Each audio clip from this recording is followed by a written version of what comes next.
नमस्कार उमेश जी, बहुत बहुत स्वागत है आपका। जय सिया राम अंजू जी। जय सिया राम। सर, हमारे पड़ोसी देश बांग्लादेश में जिस तरह से इंटरनेशनल क्राइम ट्राइब्यूनल ने पूर्व प्रधानमंत्री शेख हसीना को मौत की सजा सुना दी है, मानवता के खिलाफ उन पर आरोप लगाए गए हैं कि उन्होंने निहत्थे स्टूडेंट्स पर गोलियां चलाई। ये किस तरह का फैसला है, जबकि वो तो अपना पक्ष रखने के लिए अदालत में मौजूद तक नहीं थी। देखिए अंजू जी, आपने बरोबर बोला है। शेख हसीना जो है वो भारत आ गई थी। भारत के कारण 20 मिनट पहले हमने अलर्ट किया था, इसके कारण वो जिंदा रह पाई है। और उन्होंने बांग्लादेश छोड़ना बेहतर समझा और उन्होंने भारत में शरण लिए। पिछले 15 महीनों से भारत के अंदर ही है और उन्होंने कोई भी मीडिया के से कोई संपर्क नहीं साधा था। कल उन्होंने एक तरह से बोल दिया था मीडिया से बातचीत करते हुए कि यही वर्डिक्ट आने वाला है, उनको मौत की सजा सुनाई जाएगी। और ये जो आईसीटी है वो एक रिग्ड संस्था है। और ये जो इसको एक तरह से कंगारू कोर्ट बोल दिया था। जो स्टूडेंट्स मारे गए थे एक्चुअल में, वो वहां पर लॉ एंड ऑर्डर सिचुएशन को एक तरह से खराब कर रहे थे। सोचिए कि ये वही स्टूडेंट्स है जो जिन्होंने प्राइम मिनिस्टर के निवास पे हमला किया, वहां पर जाकर शेख हसीना को जलाने तक की कोशिश कर रहे थे, जिंदा जलाने की। और आप मानवता की बात कर रहे हो। एक देखिए, कोर्ट भी इनका है, इनके ही वकील है, इनके ही सबूत है। जबकि शेख हसीना को अपना पक्ष रखने के लिए कोई मेथड ही नहीं दिया गया। उनकी उनसे मंगवाया भी नहीं गया कि आप कुछ बताइए। वो इंडिया में भले ही है, बोल सकते थे अगर आपको अपना पक्ष रखना है तो आप अपने वकील अपॉइंट करके आप भेज दीजिए। तो ये एक तरह से प्रिंसिपल ऑफ नेचुरल जस्टिस होता है, फॉलो ही नहीं किया गया था। तो ये क्लासिक कंगारू कोर्ट है। और इसका एक तरह से मेरा मानना है कि आगे जाके ये भारत से के ऊपर प्रेशर डालने वाले हैं कि आप शेख हसीना को एक्स्ट्राडाइट करके इनको बांग्लादेश के सपुर्द कर दीजिए। ये आगे जाके भारत के ऊपर बहुत बड़ा प्रेशर बनने वाला है। प्रेशर तो उन्होंने पहले भी डाला था ना, जब केस शुरू किया था तो बोला था कि उनके खिलाफ केस चल रहा है, उनको हमारे हवाले करो। भारत उस प्रेशर के आगे भी नहीं झुका। अगर ये कोर्ट उनका है, जज उनके हैं, वकील उनके हैं, तो साफ सी बात है अमेरिका के प्रेशर में आके ये सब कुछ यूनुस ने किया है। बरोबर है, ये बात तो बरोबर, ये दिखती वाली बात है कि अमेरिका का बहुत बड़ा रोल है इस जजमेंट में। और ये देखिए ना कि अमेरिका ने बांग्लादेश से मांग की थी कि उसको सेंट मार्टिन आइलैंड चाहिए, उसको चिटगंग पोर्ट का एक्सेस चाहिए। ये जो मांग थी, शेख हसीना ने मना कर दिया था। तब उनके खिलाफ ये स्टूडेंट प्रोटेस्ट जो था वो एक तरह से इंजीनियर्ड प्रोटेस्ट था। और कुछ दिन पहले शेख हसीना के होम मिनिस्टर ने बोला है कि जो वकारुज्जमान है, बांग्लादेश के आर्मी चीफ है और शेख हसीना के रिलेटिव भी है, वो सीआईए के इंस्ट्रक्शन पर उन्होंने वहां पर बांग्लादेश के अंदर जो पुलिस थी, ढाका पुलिस है, उसको हटा दिया था। और उधर उन्होंने बांग्लादेश की आर्मी को तैनात कर दिया था। और जब प्रोटेस्टर्स आए तब उन्होंने जो बांग्लादेश आर्मी ने हैं उनके सामने घुटने टेक दिए थे, जिसके बाद शेख हसीना को भागना पड़ा। तो कहीं ना कहीं ये यहाँ पर अमेरिका का है, पाकिस्तान का है, चाइना का है, टर्की का है, सबका एक मिली भगत नजर आ रही है। क्योंकि वो भारत का जो ईस्टर्न फ्रंट है, जो चिकन नेक है, उसके ऊपर वो नेक्स्ट वार करना चाहते हैं। क्लियर कट आप ये देख लीजिए कि आईएसआई का जो आईएसआई के जो जनरल्स है, पाकिस्तान के जनरल्स है, भले वो शमशाद मिर्जा देख लीजिए या पाकिस्तान के नेवी चीफ है, उन्होंने इसी महीने 2 बार विजिट कर ली है। तो top 2 generals of Pakistan army are visiting Bangladesh in a span of 2 weeks. और वहां पर एक इस्लामिक रेडिकल फोर्स भी तैयार कर रहे हैं।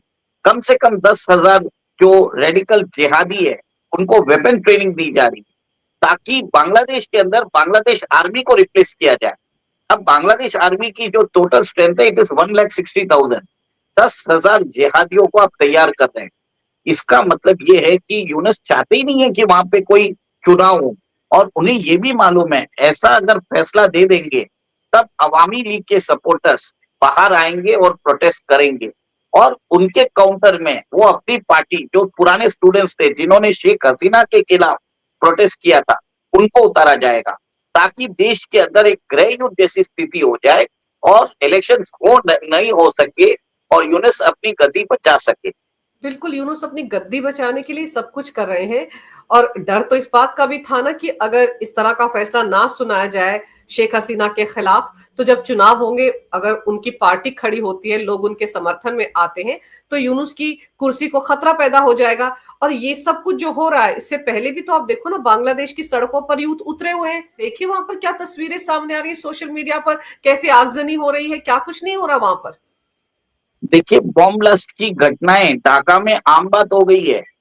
जहां मीरपुर में ग्रामीण बैंक का जो हेडक्वार्टर्स है, जहां से यूनिस अपनी सरकार चलाते हैं, उस पर बॉम्ब अटैक हुआ है। यूनिस की जो सलाहकार है उनके घर पर आज सुबह बॉम्ब अटैक हुए हैं, और कम से कम पिछले 3-4 दिन में 32 to 33 इंसिडेंट्स ऑफ वायलेंस नजर आए हैं, जिसमें बस जलाई गई है, एस्टेब्लिशमेंट जलाए गए हैं।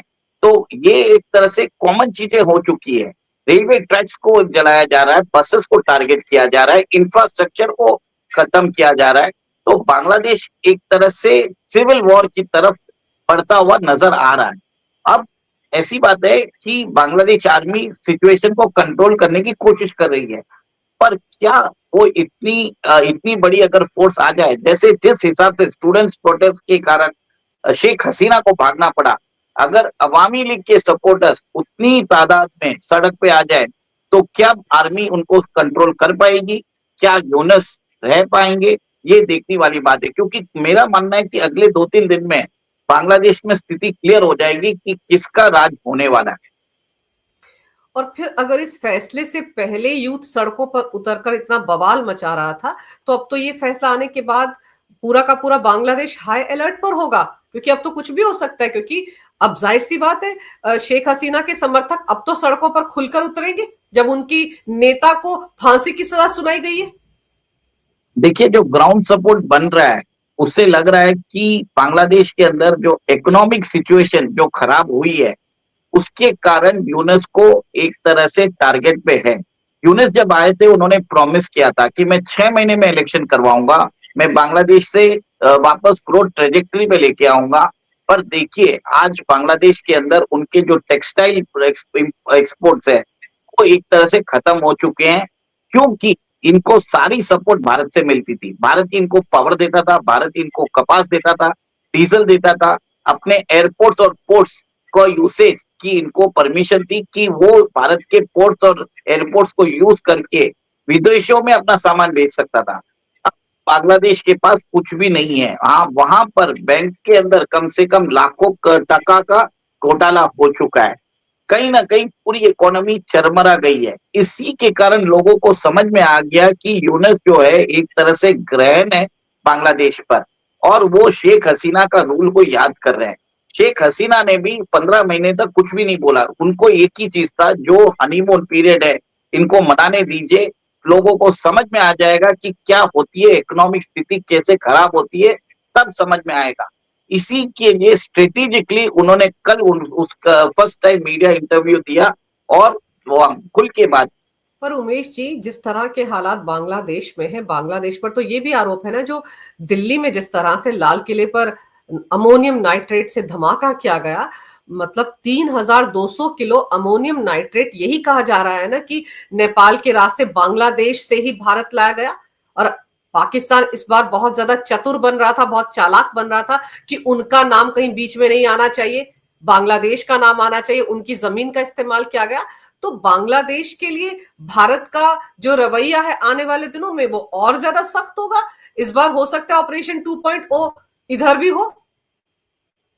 पॉसिबिलिटी लग रहा है, क्योंकि आप ये देखिए कि अभी हमारे एनएसए डोवाल साहब ने बांग्लादेश एनएसए को बुलाया है कि आप इधर आके हमसे बात करिए, और वहां पर एक तरह से सारी बातें की जाएगी और हम्म। उनको प्रूफ दिखाया जाएगा कि सैफुल्लाह सैफ जैसे जो लश्कर के नुमाइंदे हैं, वो बांग्लादेश में जमात इस्लामी के लीडर्स के साथ मिल रहे हैं। कहीं ना कहीं ये भी देखिए, जाकिर नायक को भी उन्होंने बुलाया भी था, स्टेट इनविटेशन दिया था, पर बाद में भारत के प्रेशर से उन्होंने रद्द कर दिया था। तो भारत के कंसर्न्स तो एक तरह से बताए जाएंगे, प्रूफ दिखाए जाएंगे और बांग्लादेश को बोला जाएगा कि आप एंटी इंडिया एक्टिविटीज को बंद करिए। आपने जमात के लीडर जो रेडिकलाइज जिहादीज है उनको छोड़ दिया है, जो हमेशा भारत के विरोध में रहे हैं, और ये जो कार्रवाई है वो हमें करनी पड़ेगी अगर आपने बात नहीं मानी है। इसी के लिए भारत ने ऑपरेशन पूर्ण प्रचंड प्रहार का भी एक तरह से उधर उधर हमारी मिलिट्री एक्सरसाइज हो रही है। उससे पहले एक हफ्ते पहले हमने अपनी वायु सेना की जो पावर है उधर हमने वो भी करके दिखा दी है। एसयू जो 400 S-400 मिसाइल डिफेंस सिस्टम्स है उसको तैनात कर दिया है, ब्रह्मोस को तैनात कर दिया है, आकाश मिसाइल डिफेंस सिस्टम को तैनात कर दिया गया है। फिर हाशिमारा एयरबेस पे हमारे रफाल भी उधर एक तरह से तैनात है। तो कहीं ना कहीं भारत ने पूरी तैयारी कर ली है कि अगर कुछ बांग्लादेश कुछ करे तो भारत उधर स्विफ्ट रिस्पॉन्स दे सके। सबसे इंपॉर्टेंट बात यह है कि बांग्लादेश में रिजीम चेंज करवाने के बाद भी अमेरिका को वो सब हासिल नहीं हो पा रहा है जो वो चाहता था। आप याद कीजिए, अभी कुछ दिन पहले ढाका में ही सीआईए का एक एजेंट मारा गया था ना, जिसको लेकर खबरें ये सामने आई थी कि वो किसी और मिशन पर आया हुआ था, भारत के खिलाफ भी वहां पर कोई ना कोई मिशन चला रहा था। ऐसे में भारत के लिए पहले पाकिस्तान चुनौती बना हुआ है, अब बांग्लादेश भी एक बहुत बड़ी चुनौती बनकर उभरेगा। देखिए, पाकिस्तान के जो आर्मी चीफ है मुल्ला मुनीर, उन्होंने बोल भी दिया था कि अगला ऑपरेशन सिंदूर जो होगा वो ईस्ट से अटैक करेंगे। कहीं ना कहीं जो रेड फोर्ट पर ब्लास्ट हुआ है उसके भी जो एक्सप्लोजिव है वो भी बांग्लादेश और नेपाल से आए हैं। कहीं ना कहीं आप सारे तार जोड़ के देखेंगे तो इसमें आप ये देखेंगे कि आईएसआई का जो सेल है, जो पाकिस्तान एम्बेसी बांग्लादेश के अंदर जो ढाका के अंदर कार्यरत है, वो भी डायरेक्टली इन्वॉल्व है इसके अंदर। नहीं तो आप ये देखिए कि जब मोहम्मद यूनस जो मैप देते हैं शमशाद मिर्जा को, उसके अंदर वो ग्रेटर बांग्लादेश का मैप देते हैं जिसके अंदर वो हमारी जो 7 सिस्टर्स है, 7 स्टेट्स को बांग्लादेश का पार्ट बताते हैं। तो एक तरह से ये प्रोवोकेशन कर रहे हैं, क्योंकि कोई भी इंटरनेशनल कन्वेंशन में ऐसा काम नहीं होता है। इनफैक्ट हम भी ऐसा काम नहीं करते कि हम कभी भी किसी को प्रोवोक करें। डेलिबरेटली प्रोवोक कर रहे हैं भारत को, जो यूक्रेन रशिया को कर रहा है। देखिए, इससे पहले वो चाइना भी जाके बोल रहे हैं कि हमारा जो 7 स्टेट्स हैं हम उसके गार्डियन हैं। तो यूनस ने प्रोवोकेटिव भाषण हमेशा देते जा रहे हैं ताकि भारत उनके ऊपर हमला करे और वो भारत को एक एग्रेसिव जैसा बता सके। It's a deliberate strategy by United States, Turkey, China, Pakistan, जो बांग्लादेश को एक मोहरा जैसा यूज कर रहे हैं, जैसे यूक्रेन को यूज किया जा रहा है रशिया के अगेंस्ट। बिल्कुल। और सबसे बड़ी बात जो यहाँ समझने वाली ये है कि पाकिस्तान के आतंकवादी संगठन जो वहां पर डेरा डाल चुके हैं, वो तो बिहार विधानसभा चुनाव को भी कहीं ना कहीं प्रभावित करने की कोशिश कर रहे थे। आप याद कीजिए, अभी वो हाफिज सईद का नजदीकी सैफुल्ला भी तो भारत का जो बॉर्डर लगता है बांग्लादेश का, वहां के गांव में भाषण देता नजर आया था। किस तरह से वो बिहार, पटना इनका जिक्र कर रहा था अपने भाषणों में, यानी कि सीमांचल के मुसलमानों को शायद कोई मैसेज देने की कोशिश कर रहा था। यस, ये बात आपकी सही है, क्योंकि आप देखिए सीमांचल के अंदर इस बार जो परिणाम आए हैं अप्रत्याशित रूप से आए हैं, और वहां पर भी एआईएमआईएम जीता है, वहां पर आरजेडी का सुपड़ा साफ हो गया है। तो कहीं ना कहीं मुझे लगता है कि वो इन्फ्लुएंस करने आए थे और शायद इन्फ्लुएंस कर भी दिया है, क्योंकि एक तरफा वोटिंग हुई है, एक मुश्त वोटिंग में वहां पर सारे एआईएमआईएम के जो एमएलए है वो चुन के आए हैं। सेकंड, ये भी देखिए, जो चिकन नेक हमारे जो सिलीगुड़ी कॉरिडोर के पास में जो बांग्लादेश के अंदर वर्ल्ड वॉर 2 एरा का जो एयरबेस था, जो लाल मुनीर हट एयरबेस था, उसके अंदर उन्होंने रेडार सिस्टम्स लगा दिए, उसके अंदर उन्होंने मिसाइल डिफेंस सिस्टम्स लगा दिए। और उसको रेडी कर दिया गया है। बताया जाता है कि उधर एक आज की डेट में 12 फाइटर एयरक्राफ्ट को आप लैंडिंग करवा सकते हैं, आप उधर प्रोविजन रख के उन्होंने वो प्रोविजन बना दी है। और ये जो लाल मोनिहट एयरबेस है वो हमारे बॉर्डर से 20 किलोमीटर दूर है। तो ये सब कुछ जो कुछ चल रहा है इसमें भारत के खिलाफ तो साजिश नजर आ ही रही है ना। जब से यूनुस आए तब से तो उन्होंने भारत के पक्ष में एक भी स्टेटमेंट नहीं दिया। उनका जो सोच है भारत को लेकर हमेशा वो नेगेटिव सोच ही सामने आई है।